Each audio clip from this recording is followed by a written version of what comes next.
Well, this show disappeared quickly.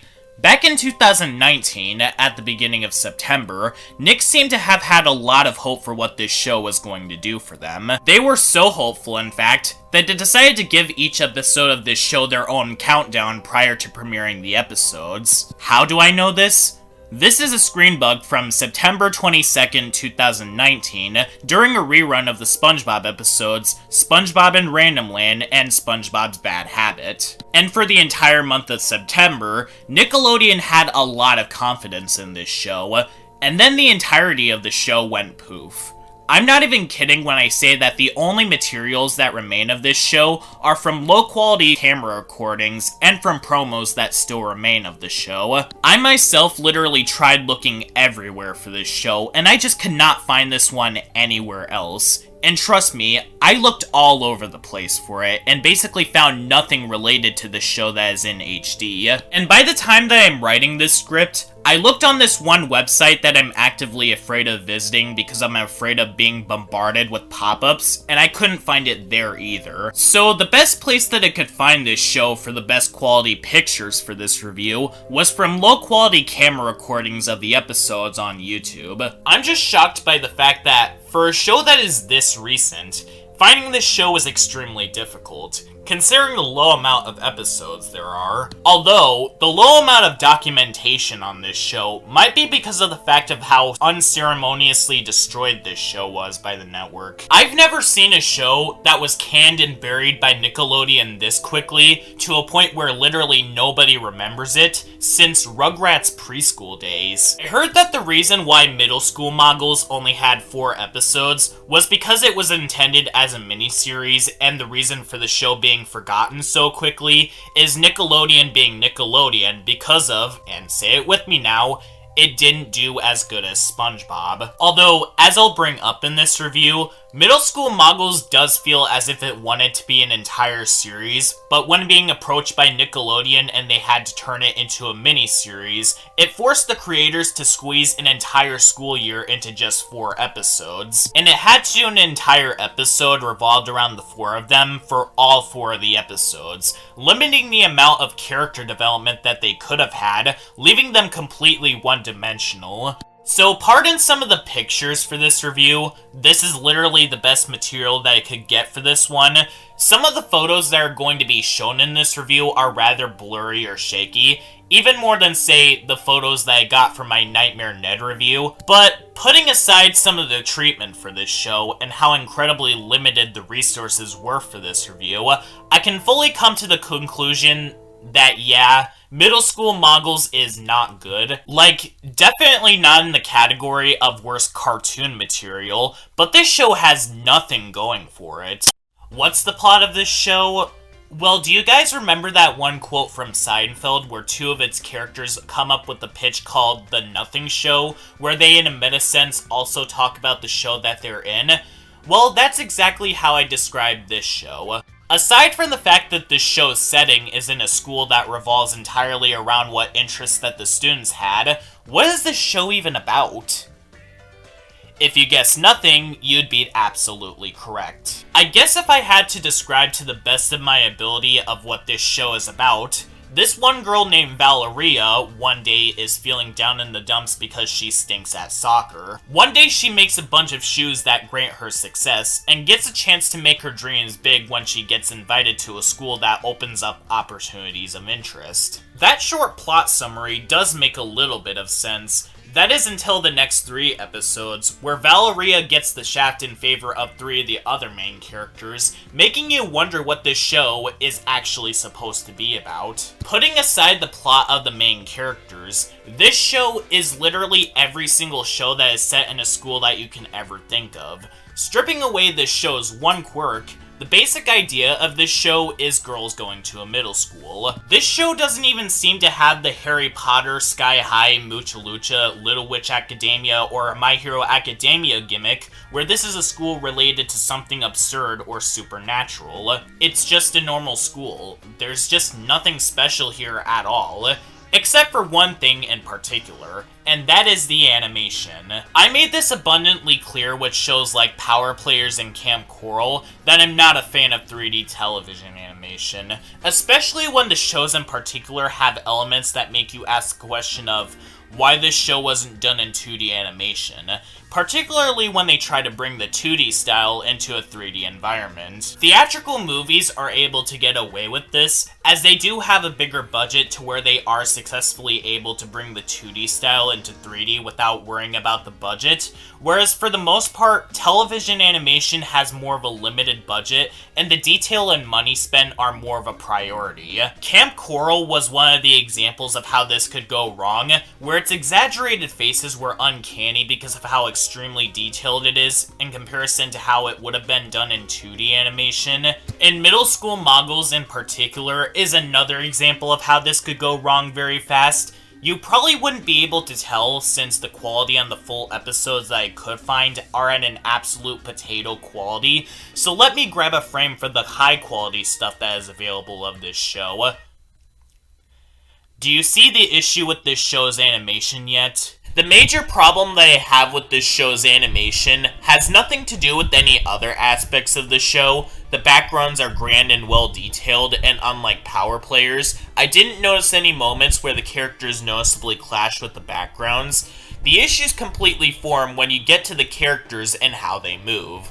On the surface, yeah, the character designs do look alright, and admittedly look pretty cute. The show noticeably took notes from something like the Boss Baby and Storks, where the characters and how they're designed takes on a more rounded look, where the eyes are very big and there's less emphasis on making the eyes look realistic, and trying to go towards the animation principle of appeal, that being to make the eyes look more expressive and appealing. However, there's a catch to all of this. When I said that the character designs look good, I said that they look good on paper. When being brought into the realms of computer, on the other hand, that's when the problems with this show's animation really start sticking out. I don't know if the culprit is on the rendering or whatever, but in every single episode, because the characters more often than not look very plastic and they all look pretty bulgy when translated to 3D animation, it makes the characters in this show look very uncanny and ugly.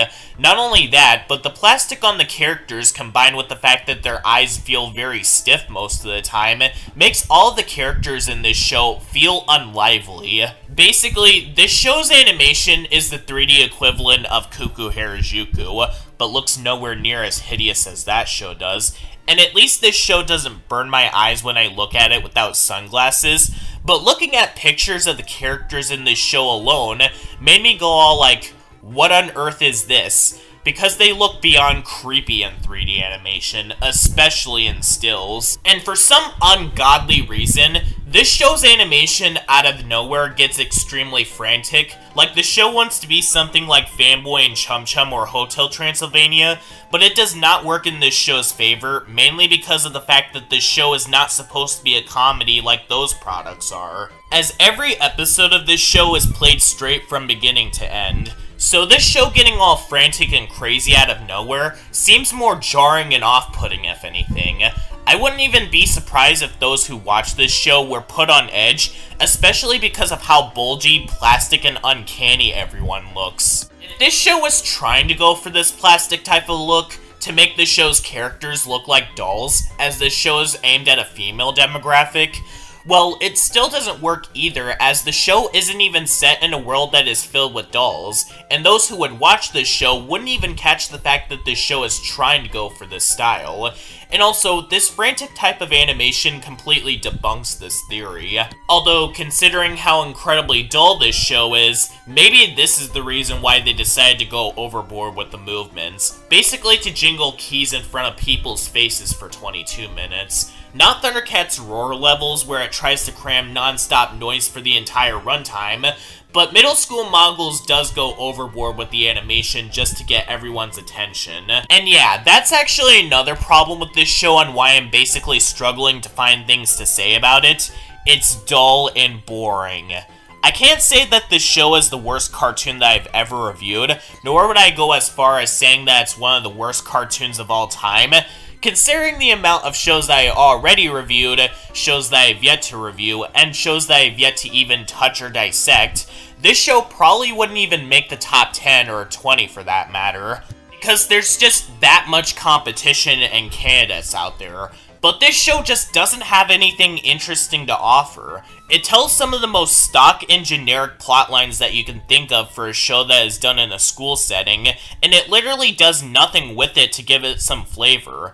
The plotline of the character wanting to join the sports team but the coach saying that they don't have what it takes, and the dream careers that certain characters have that ends up having the first plan be ruined but finds a different solution have been done before. And this show does absolutely nothing interesting or engaging with them to stand out from the crowd. The only plotline in this show that I've never seen done before is the final episode where a certain character wants to steal an award for the purpose of saving the environment. Yeah, there's the Save the Environment message that has been done before, but none of those other shows that have done this message created it to begin with. But that doesn't matter anyway, considering the fact that I think it's the worst episode of the show for reasons that I'll be getting to in a little bit. And you'd think that because there were only 4 episodes of this show, they would put their all into it and give us something more interesting than plotlines that we've seen a million times. But more than half of this show is comprised of episodes like this. And even the final episode, as original as it is a horrible finale like I said. And so, because 3 out of 4 of these episodes uses plotlines that have been done before, and because each episode of the show only writes the characters around what hobbies they like, it makes each of the characters in this show very uninteresting and one-dimensional. Which adds on to the one question that I have for the show being, why were there only 4 episodes? Maybe it has something to do with Nickelodeon not having enough faith in this show to greenlight it for more episodes, but this is the type of series that does need more episodes to flesh out its world, because from the episodes that are available of this show, you can really see that they are having a hard time doing so, but they had to condense things down to an episode being about a character, mainly because they didn't have enough time to explore its world. And the fact that the characters in this show are one-dimensional and uninteresting has nothing to do with the factor of how they're only interested in one thing. MLPFIM, despite the fact that the characters in that show were also interested in one thing and had one particular emotion, they are much more interesting characters because we got to see how they were beyond their interests. Highlighted by the fact that they had more than just 4 or 6 episodes, and they also fleshed out its world. It just makes me wonder why Nickelodeon decided to greenlight this show and pick it up if they weren't going to give it any more episodes. There is one character that is interesting though, and that character is Celeste. But she's memorable for all the wrong reasons, because her only episode and the last episode of the series, Mogul on a Mission, is the worst episode of the series, and is definitely one of the worst series finales in any show I reviewed in Sean's Network reviews so far. And is coincidentally the second time a series finale ended up being my least favorite episode of a series I reviewed.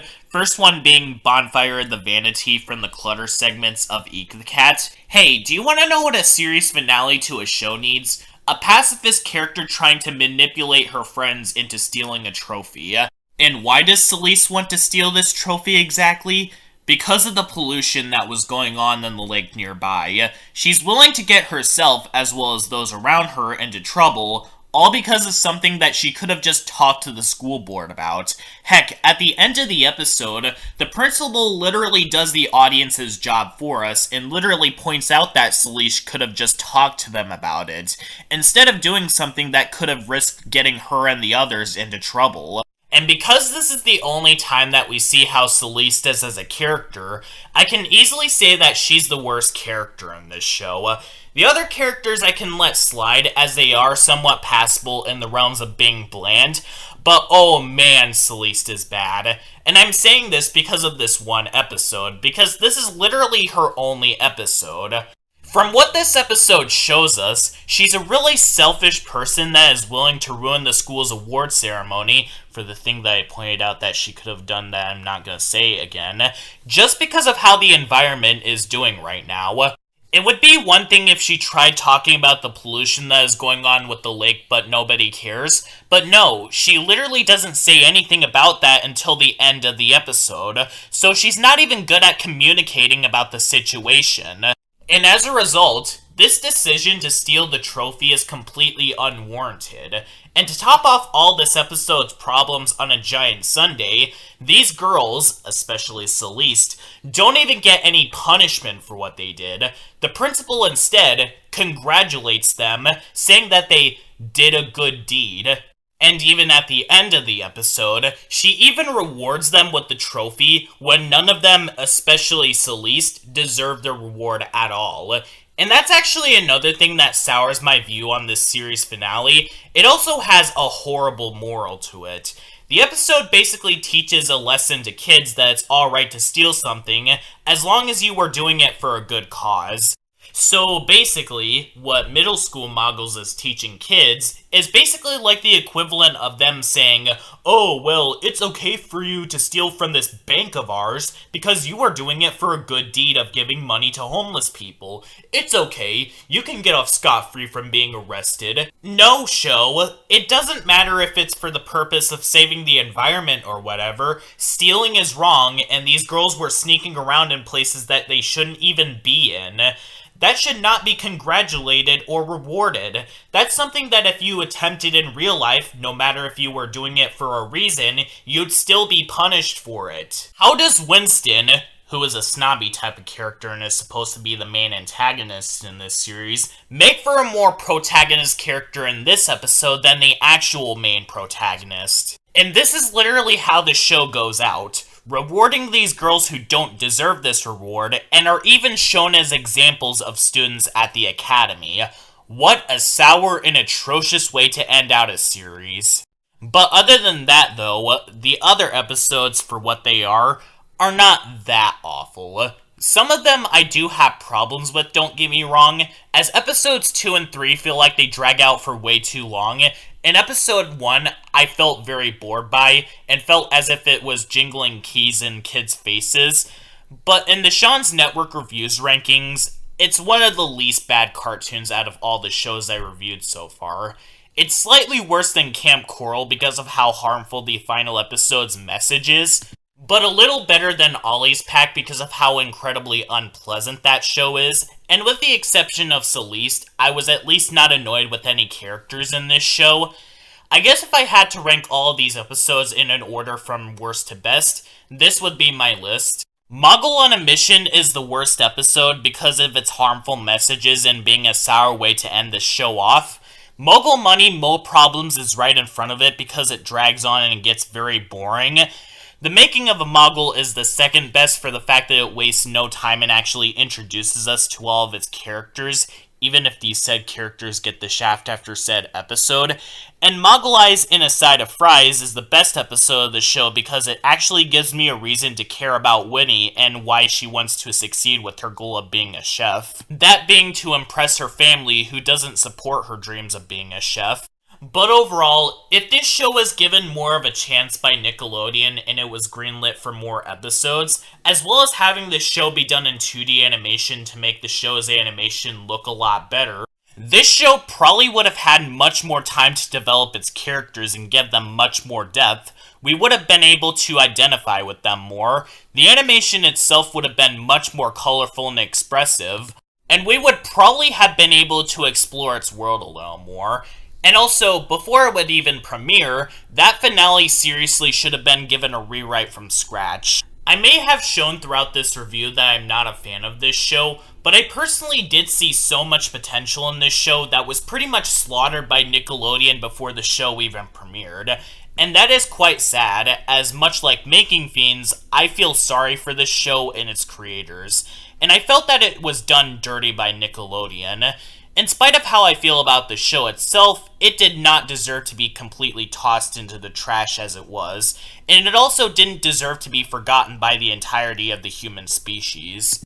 If I were to give this show any recommendations at all, check this show out all you want. The show is extremely short, 4 episodes exactly. It won't take that long to watch through all of it, as each episode is only 22 minutes. I'm not going to stop you if you decide to check it out, because with the exception of the series finale, there isn't anything harmful in this show, and you might end up being more of a fan of this show than I was, since this show has a 7 out of 10 on IMDb, so someone out there must like it. Just be sure to jump out before you get to that series finale though, and depending on who you are, you guys might end up liking this show. But this wouldn't be the last time that Nickelodeon did a show like this dirty. In fact, add this show to an ever-growing list of shows that Nickelodeon mistreated in the past, and shows that they'll continue to mistreat in the future.